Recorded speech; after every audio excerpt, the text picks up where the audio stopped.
Hello, friends, and welcome. Liam Murphy back. Every Tuesday, going to be talking fantasy football waivers. So, if you want help from a three-time best ball champion, I'm going to be helping you here. This article that I'm going to be reading is free at my best ball site, beatbestball.com. Just requires you to sign up, and you can read it along with other things I post. So, without further ado, let's jump into it. Going to be going through every position except for kicker, of course. You're going to have to figure that out on your own. Again, this will come out Tuesday. I'm going to reference snap and route rate data. That's from Nathan Yankee of PFF, if you want to look that up on your own. So, quarterback, Justin Fields. And guys, I just want to say that waiver content is a tough balance because you have people that play in 8 to 10 person home leagues with only 4 bench spots, in which case some very valuable players are going to be on waivers.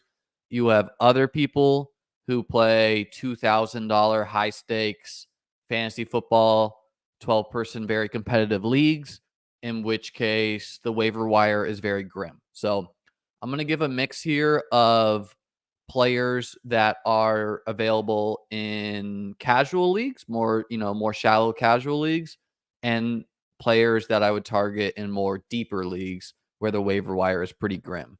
And for that, I'm using a cutoff of if you're lower than 50% owned in ESPN leagues. So, quarterback, Justin Fields, who's 11% owned.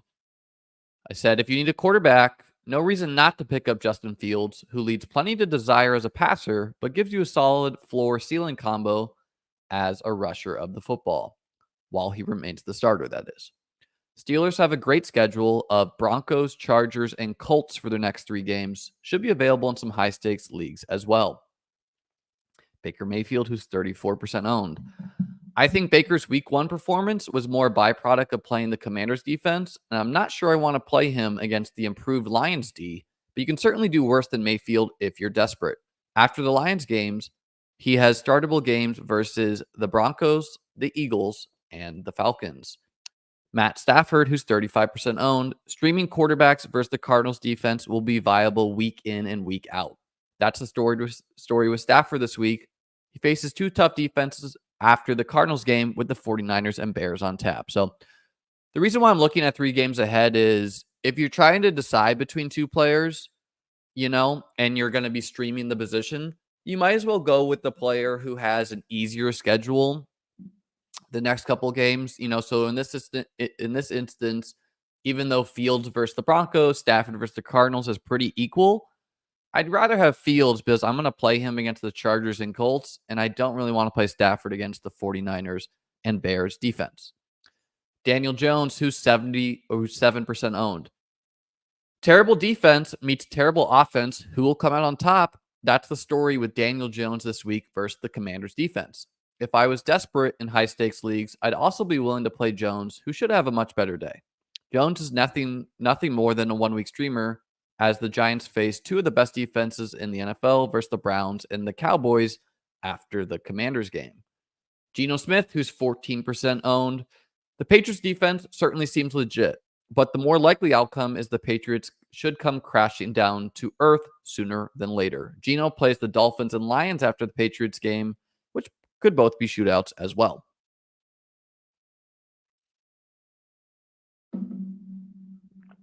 Running back. Jordan Mason, who's 37% owned. Mason looked terrific running the football, and Adam Schefter reported CMC is unlikely to play week 2 and possibly longer. After the 49ers inexplicably played CMC many times in blowout game scripts last year, I'm expecting them to allow Mason to play more this year, even when CMC is back. As the handcuff to a very valuable starting role, he should be rostered in 100% of leagues. Mason looked great. It's going to be frustrating when Debo vultures him when CMC returns, but I think Mason should just be held in 100% of leagues the whole year. Rico Dowdle, who's 40% owned. If you're desperate for running back points, you could do worse than Rico, who's currently in a 50-50 timeshare with Ezekiel Elliott. I'd expect Zeke to play a little less as the year goes on and Rico more. Pretty touchdown dependent here. Zeke fell in the end zone instead of Rico. Seemed like Zeke was a little bit ahead of Rico, but should be 50-50-ish. And if Dalvin Cook returns, that's going to throw a wrench into both. Tank Bigsby, who's 5% owned. Tank got an equal share of running the football as Travis Etienne in week 1, 12 carries each. Priority pickup on the waivers for me. Should be available in some high stakes leagues as well. Justice Hill, who's 3% owned. Hill should be available in many high stakes leagues as well. It's possible Hill was only involved versus the Chiefs due to the Ravens being in a trailing game script, but it's also possible with the Ravens O-line struggling so mightily, he will be heavily involved in a dump-off role until Keaton Mitchell returns. I'd be willing to go 40 to 60% fab in leagues where I was desperate for an RB2 for my starting lineup. He outsnapped Henry 43 to 37 and ran 13 more routes and received 5 more targets. Jalen Wright, who's 22% owned. Yes, he was inactive for week 1 and Jeff Wilson wasn't, but Wright is still the more likely running back to emerge as the RB3 eventually, and both Achane and Mostert are banged up already. Extremely valuable handcuff for an extremely valuable role. So Wright was inactive week 1, so was Achane last year. I would go get him if I had a spot on my bench. Both Achane and Mostert banged up. They play Thursday night, so we should see Wright sooner than later. Bucky Irving, Ray Davis, and Braylon Allen, all around 20 to 9% owned. These 3 rookie running backs seemed like they're currently or will eventually be the RB2 on their teams. Irving played the most of this group, so I'd prioritize him first. I think it's defensible to take Irving over Tank, over Rico, over Wright, but you're kind of flipping coins with all these guys.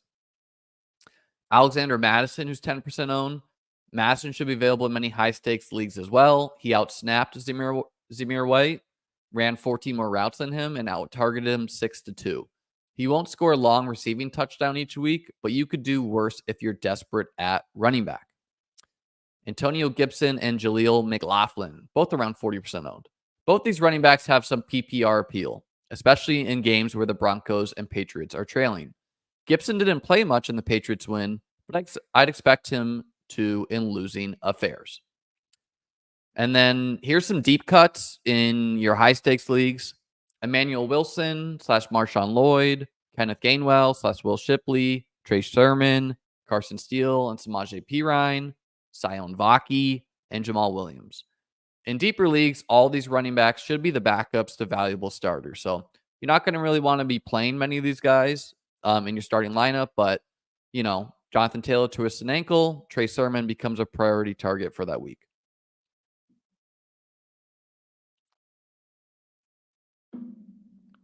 Wide receiver. Yeah, guys, so I'm going to read this article, and then I'll get to waiver questions at the end of it, and then we'll probably call it a stream. I just want to keep this video pretty short. May do another video later today for separate stream. So wide receiver. Tyler Johnson, Demarcus Robinson, and Jordan Whittington of the Rams. With Puka Nacua going to IR, an extremely valuable role has opened up opposite of Cooper Kupp. I thought Johnson looked the best of this group. Their playing time versus the Lions broke down like this. Robinson, 72 snaps, 47 routes, 7 targets, 4 catches for 42 yards. Johnson, 51 snaps, 33 routes, 7 targets, 5 catches for 79 yards. Whittington, 2 snaps, no stats. I think he had a touchdown called back. And I wrote, Whittington might be more of a long-term hold, but it wouldn't be that surprising to see him starting to get mixed in instead of Robinson if the Rams feel like they need more juice. So Jordan Whittington had some solid preseason buzz. I'd be willing to stash him, but think you should be holding Johnson and DeMarcus over him if you're desperate for wide receiver points. These guys are only really available in casual leagues, so I grouped them all together. Khalil Shakir, Josh Palmer, Rashid Shaheed, Gabe Davis, Jalen Polk, Romeo Dobbs, Dontavian Wicks, Xavier Legette, Greg Dortch, and Wan'Dale Robinson. All of these guys are only available in shallow leagues, and I would be willing to play / want to hold in a spot start. Dortch, 37 of 61 snaps, 26 of 38 routes, and Wan'Dale, 47 of 70 snaps, 37 of 50 routes, should be PPR scam players, meaning they get a lot of targets, short A dot.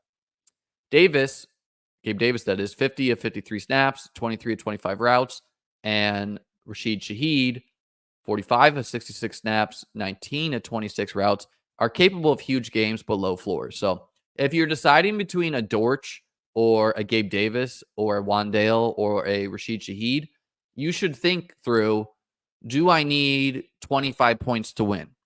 If you do, I'd play Rashid Shaheed. Or do I need 10 points to win? And I don't need that much.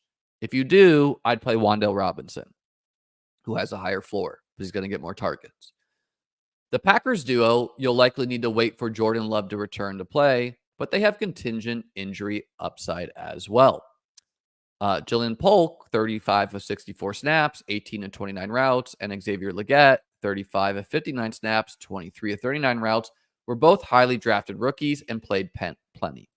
Shakir, 33 of 61 snaps, but 21 of 30 routes, is likely the best pickup on this list, as he's likely the third target for the Bills at worst.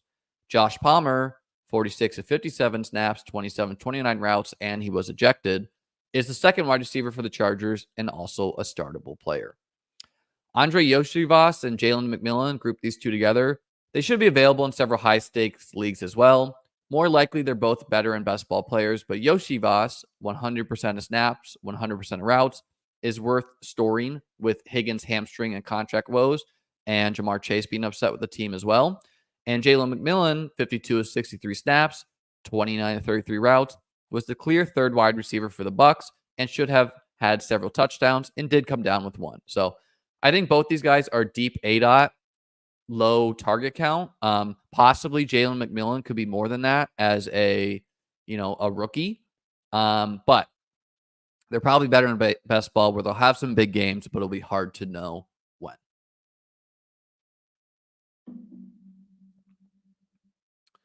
Luke McCaffrey, Jalen Tolbert, and Quentin Johnston group these guys together as well. They all played plenty and were second or third wide receiver on their teams for snaps and routes. We're storing for deep leagues. So, yeah, I'd store these guys if I was desperate for wide receiver. Maybe I lost Puka Nacua. I think Luke McCaffrey's the most appealing. But Quentin Johnston, former first-round pick, also appealing. And Jalen Tolbert, if like Brandon Cooks goes to 0 as the year goes on, with Jake Ferguson banged up, could be quite involved. I also added that Allen Lazard and Alec Pierce scored well, but I don't think they're startable players in manage unless you can accept a 0-point floor with the highest ceiling. Alec Pierce, 3 targets, 3 catches, 145 yards. Like, that's not sustainable. Richardson, not a heavy pass volume guy. Allen Lazard scored a garbage time touchdown. I'm expecting Malachi Corley, other Jets receivers to usurp Lazard as the season goes on. Not really a startable player. I'd let other people go pick these guys up on waivers. Tight end.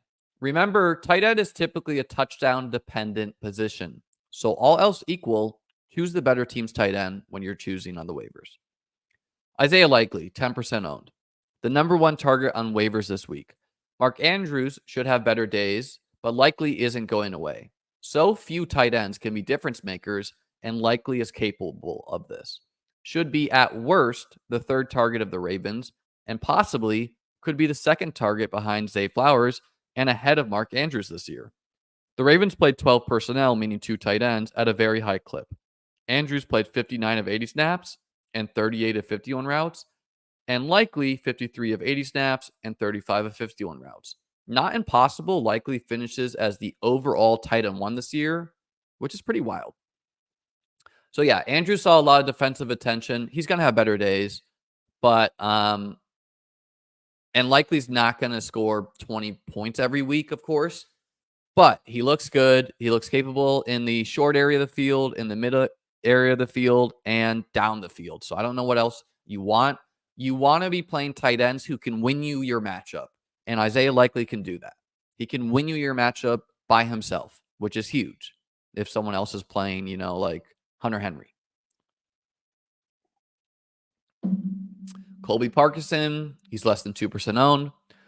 Parkinson played 69 of 78 snaps, and ran a route on 42 of 51 dropbacks. He's received 5 targets, turning them into 4 catches for 47 yards. Quite possible he's heavier involved without Puka Nacua as well. Hunter Henry, 12% owned. Capable of being the Patriots' #1 receiver any week, played 54 of 64 snaps, 24 of 29 routes, and received 3 targets. Noah Fant, 7% owned. Noah Fant played 50 of 67 snaps and ran a route on 21 of 28 dropbacks. He's at worst the 4th target on the Seahawks. Tucker Kraft. Kraft surprisingly played ahead of Luke Musgrave. He best Musgrave with 64 for 17 snaps out of 67, 30 for 8 routes out of 37, and they both received 2 targets. You might need to wait until Jordan Love is healthy, but Kraft has yards after catch appeal. So, yeah, I would just drop Musgrave for Kraft if I had Musgrave. Musgrave probably has some better days ahead, but rough start. Greg Dulcich. Dulcich is the receiving tight end on the Broncos. He played 46 of 69 snaps and ran a route on 36 of 51 dropbacks. Only 2 targets, but better days should be ahead. Hayden Hurst. Hurst is the receiving tight end on the Chargers. He played 36 of 57 snaps and ran 23 of 29 routes. Will Dissly, the blocking tight end, only ran 6 routes, as I said many times in the preseason. Theo Johnson. It's the Giants, but Theo played 61 of 70 snaps and ran 39 of 50 routes, receiving 4 targets. He's extremely athletic, so perhaps he becomes more fantasy reliable. He becomes more fantasy reliable down the road. So yeah, it's the Giants, but I think Theo could emerge even as the 2nd target eventually. But Wandale will probably be pretty target dominant, so maybe not. Defense. We want to play defenses against either bad QBs or good defenses who will be facing the pass a lot to hopefully luck into turnovers and touchdowns. This is why I liked the Bears defense so much last week. I knew they were good. I knew the Titans would pass the ball, and I knew they were facing Will Levis. Defenses who should be available to stream. 1 is the Chargers, who's faced the Panthers. 2 is the Colts, who face the Packers. Of course, this is because Will Levis is going to be the quarterback there, not Jordan Love. Seahawks, who will be facing the Patriots. The Steelers, who face the Broncos. The Chiefs defense just seems good, and they face the Bengals, who seem all out of sorts. The Eagles, who face the Falcons, and that seems pretty appealing with Kirk Cousins looking immobile. And the Lions defense, like, they just seem better, and they face the Bucks, who are going to pass the ball a lot. So I think you can do worse than fire up the Lions this week.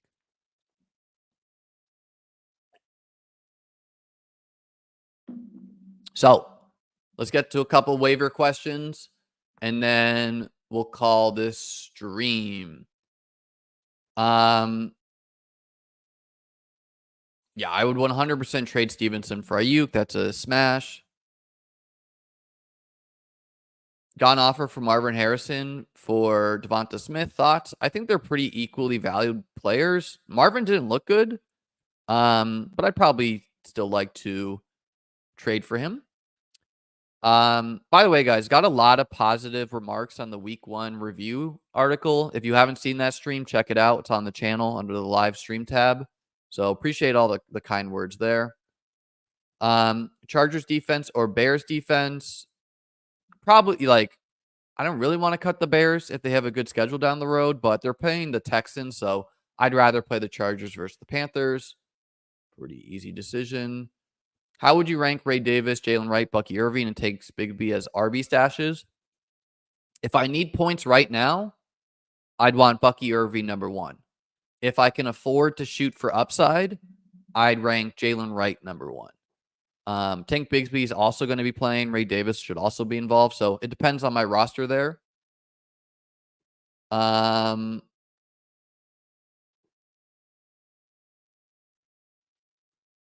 see. Don't see many more waiver questions.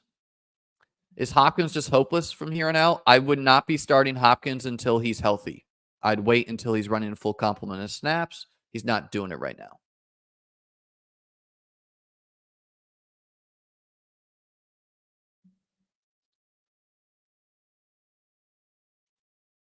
Yeah, I think that's a pretty terrible trade for you.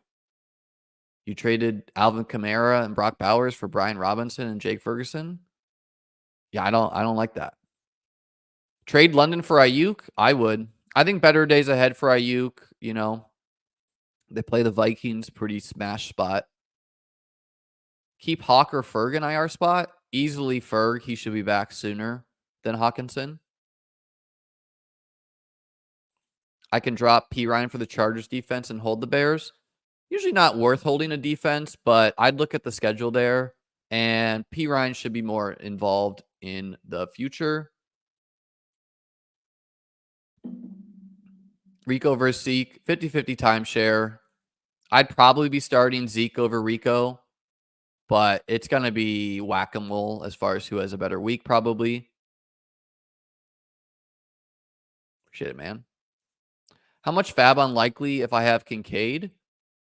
Even though you have Kincaid, who is easily going to have better days ahead, I'd still go pretty big unlikely on fab for a couple reasons. One, at worst, try to get him. And if you're in a league that trades, try to trade him. Two, even if you're not in a league that doesn't allow trades, and try to trade him for like a premium, by the way. And even if you're a league that does not allow trades, I think you can do a lot worse than fire up likely in the flex and just having a good backup tight end. Woo. Bless me there, guys. I'd want to pick up likely regardless of who my starting tight end is.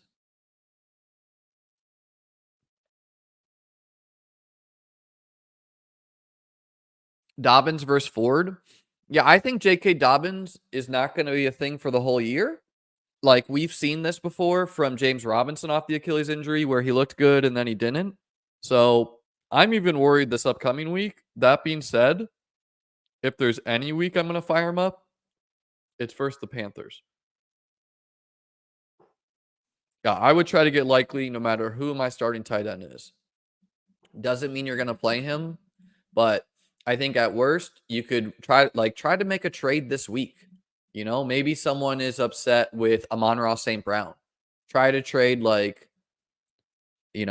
don't know, Stephon Diggs and Isaiah Likely for Amon-Ra.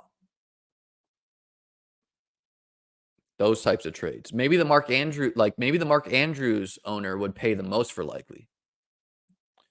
Yeah, I'm prone to buy low on Marvin. I won't lie. Looking at the tape cut-ups of it, it looked a little off. Just didn't look fluid, didn't look fast. The Bills' corners are good, but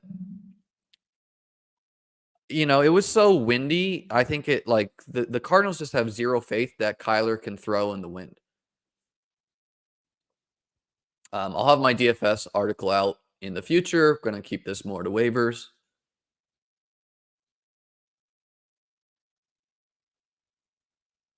This is pretty equal. I'd probably just not trade.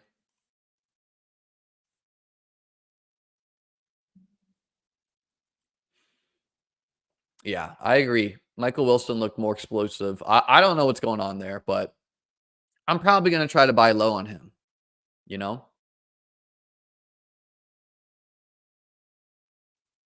I would make sure to get him. I advise my cousin to go upwards of, guys, all else equal, remember this about waivers. It's not going to get better. This is usually the best time of the year. Right now. This is when you could get Tank Dell, Josh Downs, Puka Nacua, Kyron Williams. Get the guys who show a little bit of something. I'd be willing to go 70 to 85% of fab, even higher if my league allows $0 waiver claims for quarterbacks, running back, defenses, etc. No, I would not trade Tank Dell. Definitely not. On the Stephon Diggs scored 2 touchdowns, but his ADOT, his air yards was 2 yards. Adonai Mitchell, he could have had a big day, but I think every Colts piece other than Anthony Richardson and Jonathan Taylor are going to be better in best ball type of players. I'd still start Tank.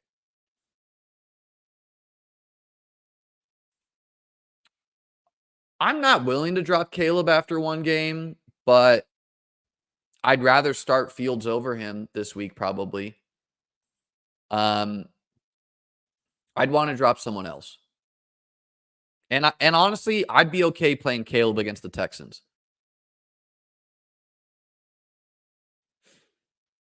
Definitely, man. Like we saw this with Tank Dell. Jalen McMillan definitely could become more and more something.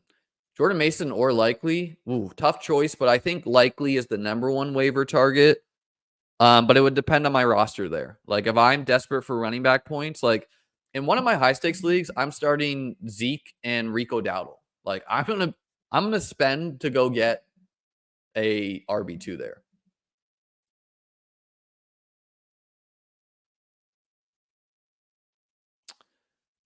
Yeah, if you need a running back, I think Madison and Bigsby are pretty equal.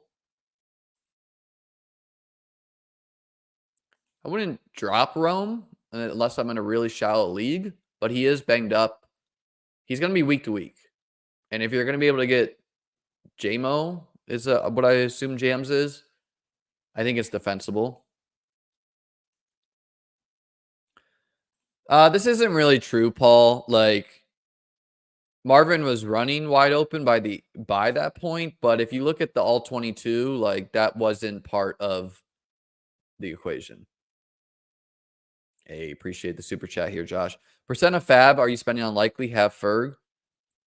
I've answered this a couple times, but 70 to 85%. And if my league allows me to do $0 waiver claims for defenses and quarterbacks and whatever, I'd be willing to go even higher. I would not drop Blake Corum. Definitely not. Like, guys, we got to breathe a little bit. It's week 1. Not great that Blake Corum didn't play, but if, think through what happens if Kyron Williams twists an ankle.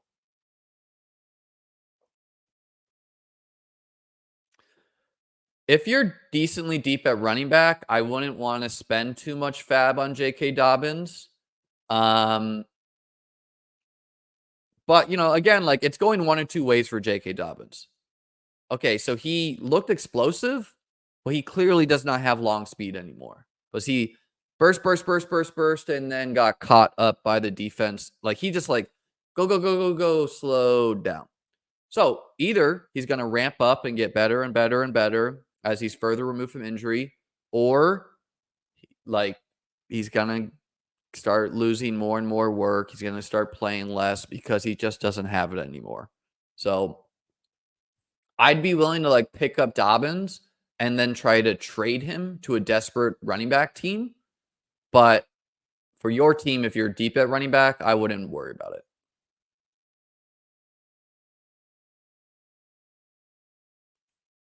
Like, how much would I trade for Mason? I don't know. Like, it's super uncertain with CMC. He likely goes back to like an 8 points per game type of guy if CMC is healthy. So just keep that in mind that like he's not going to be the starting running back all year. Although I guess that's not impossible.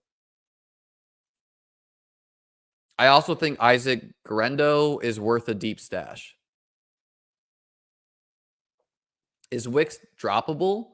If my league is very deep, I'd be willing, like if there's a lot of good guys on waivers, I'd be willing to drop him with the Jordan Love injury. But in shallow leagues, I would not be dropping Wicks.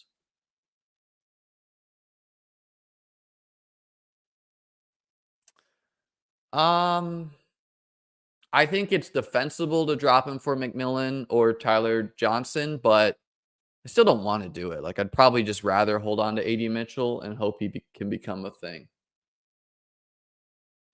Some guy's dropping off soliciting at my house, and he rolled up on on like a motorized uniscooter or something.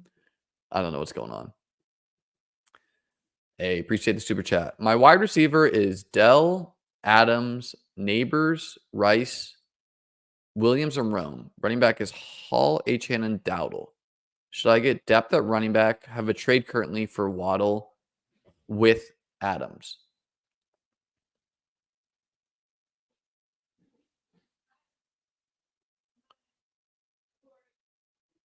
Should I don't understand how trading how does trading another wide receiver for a wide receiver help you at running back? I mean, if you can get depth at running back, like if you could trade Jameson Williams or Neighbors for fair running back, then I think that is a defensible idea. But I think you can just sit tight with Brees Hall and Achane, and just try to pick up things on waivers. This is literally answered in the article. I would just read it or go back to the beginning of the stream.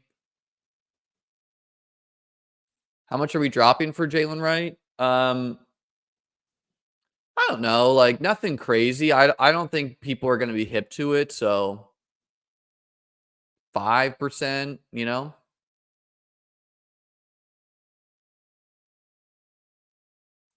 Hey, baby.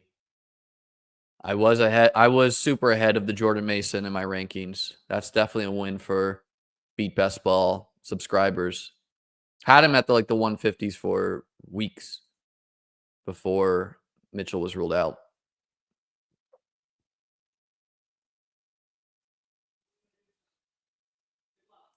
Trading for Waddle? Yeah, I think it's fine to trade for Waddle,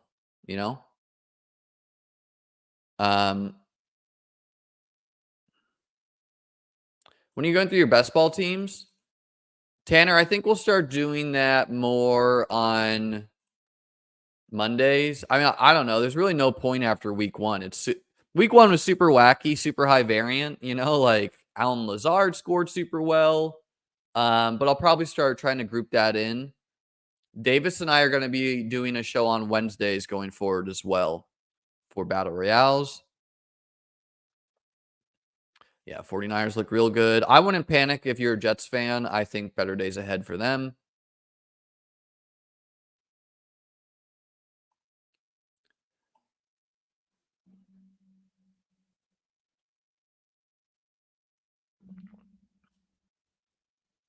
Yeah, between Irving and Hill, but I think Irving is the best bet as far as a rookie.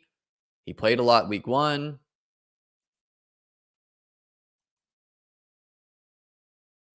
Would you still drop 80 fab for likely if you have Pitts?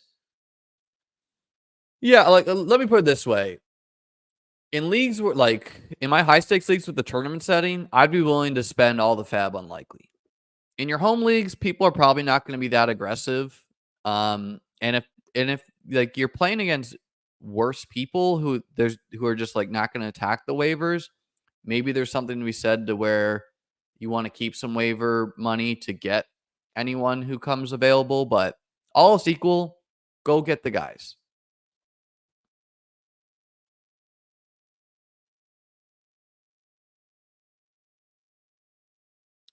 Mixon and Metcalf and White for Waddle and Brees. No. I think you're trading 3 valuable players for 2. Honestly, it's close though, because you're getting Brees, who is easily the best person of that group. But it's pretty valuable just to and White is a little bit risky where if Bucky Irving becomes a big thing, his value could go to 0. So honestly, Connor, if you want Brees Hall, do it. You're getting a first round player. Yeah, you're giving up Mixon, who's valuable, White, who's valuable, Metcalf, who's valuable, but it's pretty defensible.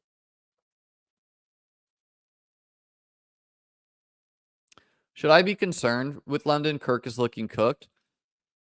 I mean, yes, I think you should be concerned with every pass game piece of the Falcons if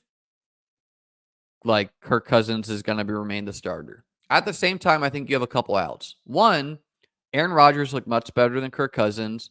He was 2 months further removed from injury, so Kirk should improve.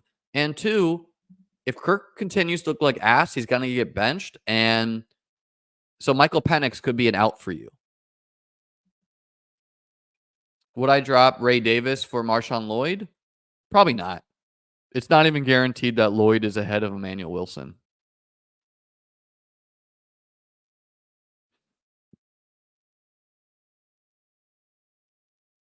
Go for a couple more minutes here, guys, and then we'll call it a day on this stream. Again, I want to just keep this stream kind of short and concise so that if people just see this on YouTube and this stream is 2 hours, they're going to be turned off. But maybe I'll fire up a separate stream later today where we kind of just talk more best ball and whatnot.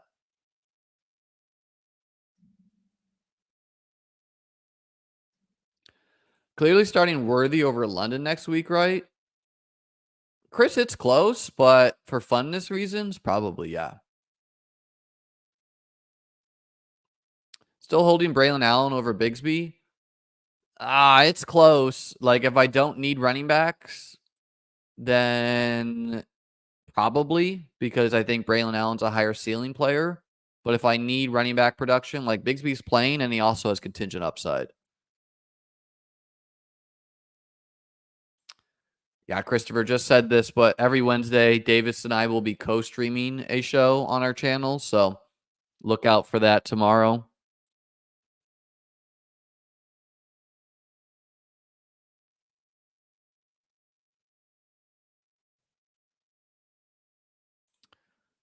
Yeah, if you don't need wide receivers, I would definitely drop AD Mitchell for Corum. I did like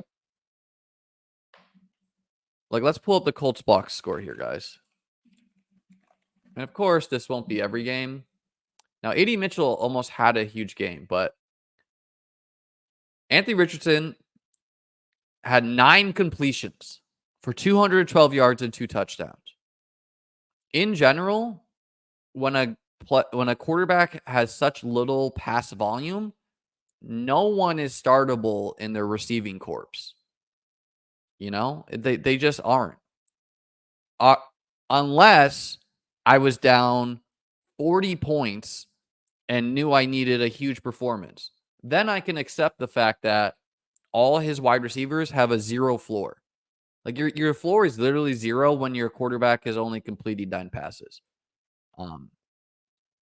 So yeah, that's some perspective there.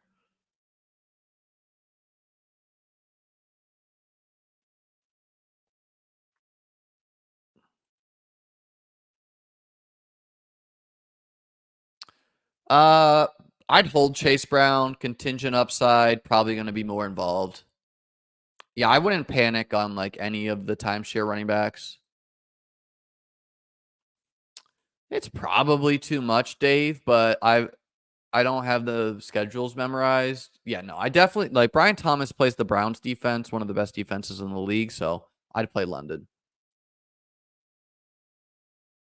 In very shallow leagues, anyone is droppable. Like I would drop Chase Brown for Jordan Mason, yes. Yeah, he almost had 3 tutties. Nothing changes from what I said. High ceiling, very low floor. Your floor matters in home leagues, in managed leagues. What's up, Steven? Thanks for the super chat. Need to drop one. Corum, Chandler, Ray Davis. Man, that's gross, Steve. Who are your starting running backs? Who else are your running backs? If you can afford to shoot for ceiling only, I'd probably say you could drop Ty Chandler. If you cannot afford to do that, I'd drop Blake Corum because he didn't play. Ray Davis played. You know, Ty Chandler was pretty much in a 50-50 timeshare. So I really don't want to drop any of them. And Blake Corum still, like, guys, Blake Corum is a Jordan Mason level handcuff. Like Ronnie Rivers might play in the interim, but eventually that could be a Blake Corum. I'd buy low, but it was rough. Achan, Bijan, Dowdle. Yeah, I mean, honestly, like, I would even lump Dowdle in with that group. I think you could drop any of them. But when you have Achan and Bijan, like those are your locked in starters barring injury. Now, Achan is banged up, so I think he'll be fine, but possibly doesn't play. That would make me want to hold on to Ty Chandler, who I'd probably start Dowdle or Chandler if Achan couldn't play, which leads me to wanting to drop Corum or Ray Davis. I think Corum has more upside than Ray Davis if both the starters got injured, but it's close. You got it, Panda.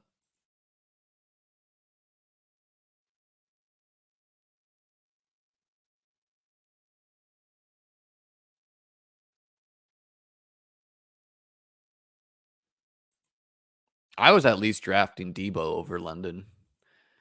Cup, man, like, I don't know. I was a little price anchored. I drafted a lot of Cup to begin the year and then didn't as much when he got more expensive. Who's the QB outside the top 10 you're most excited about? I don't even know who qualifies outside the top 10. Excited about plenty of QBs. QBs outside the top 10 are pretty matchup dependent. So, like, no, I would not go ahead and crown Baker Mayfield as a fantasy star.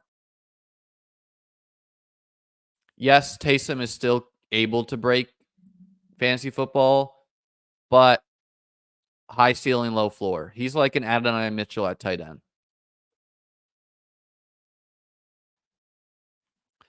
You know, Damien, if I didn't see the tape, I'd be here. Like, I'm closer to zero concern than 100% concerned, but the tape didn't look great.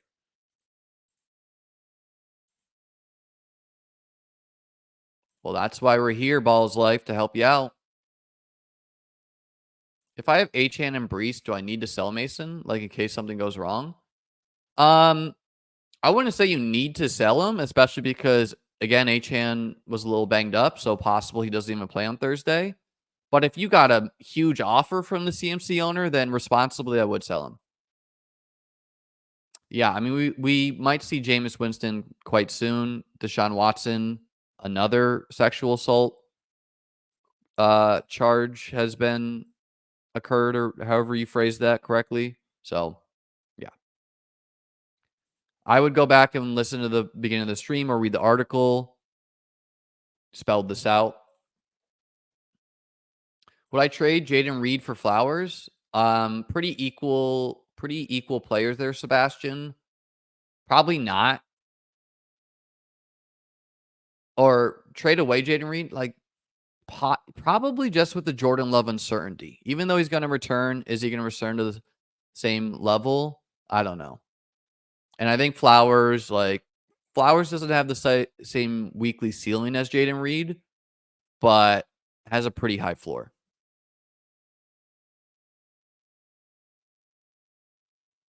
I'd still want to hold on to Lloyd, but I wouldn't want to be frozen from making waiver moves. So I think he's defensible to drop to do waivers. Thoughts on Jaden Daniels? I mean, he scored 2 garbage time touchdowns, and I think Cliff Kingsbury is a little hard to get excited about, but yeah, I think he's going to run the football, so he's capable of big games. What kind of return would you look to get for Jerome Ford? Honestly, like, I wouldn't want to be trading away Jerome Ford. Saw a lot of targets. Nick Chubb is very uncertain, so I'd like to hold him.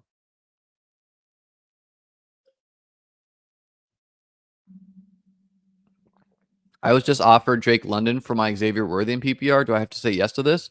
In general, Ice, if someone is doing that, I'd ask for even more. Like, what do you have to lose? Like, yeah, I think you probably should make that trade, but I'd ask for even more, because clearly this person is panicked.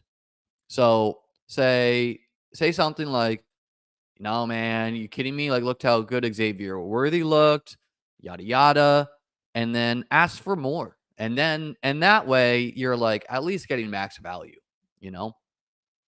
And no, you in general, like, even if you think something is responsible, it's okay to hold on to the more fun player in like a home league, especially, you know, because Like, Worthy's fun. He only had 11% target share. That should go up. Best buy lows. Most of the elite tight ends, like Dalton Kincaid, a super good buy low. Drake London's probably a decent one.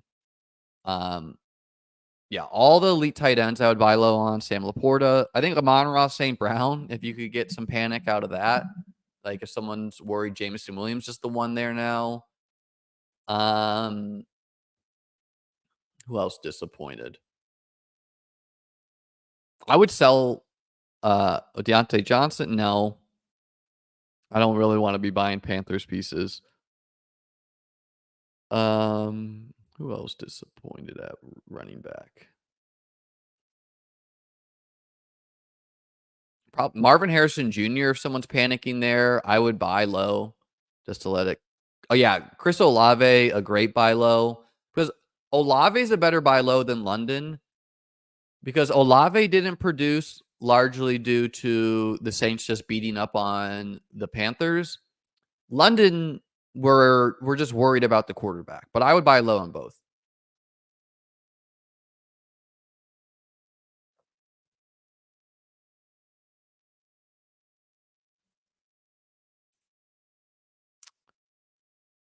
Well, I would definitely not have an extra spot open if I could have a player. Addison got another injury though. Mari Cooper, yeah, decent buy low there, but mega low vibes on the Browns. But yeah, the Cowboys defense. I'd buy low on Jake Ferguson. Is Jonathan Brooks droppable? Oof. I really would try not to drop him because he at least is probably a special talent. So once he does return, which could be a while, like you have that out. I don't want to trade away Jaden Reed, guys. Like I don't, but yeah, it's probably a little responsible just with like in a home league, I'm not doing it just because I want to have fun. But if I'm trying to win with the uncertainty of Jordan Love, I probably make the trade.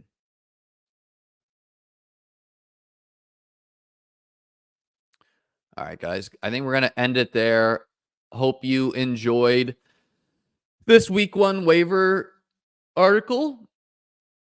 Let me know. I'm going to end the stream. Drop something positive in the YouTube comments. Always helps out. If you're watching this later, let me know.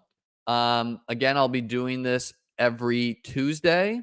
I'll be back tomorrow at worst with Davis. And yeah, I think, in future weeks, we'll probably do more best ball centric reviews.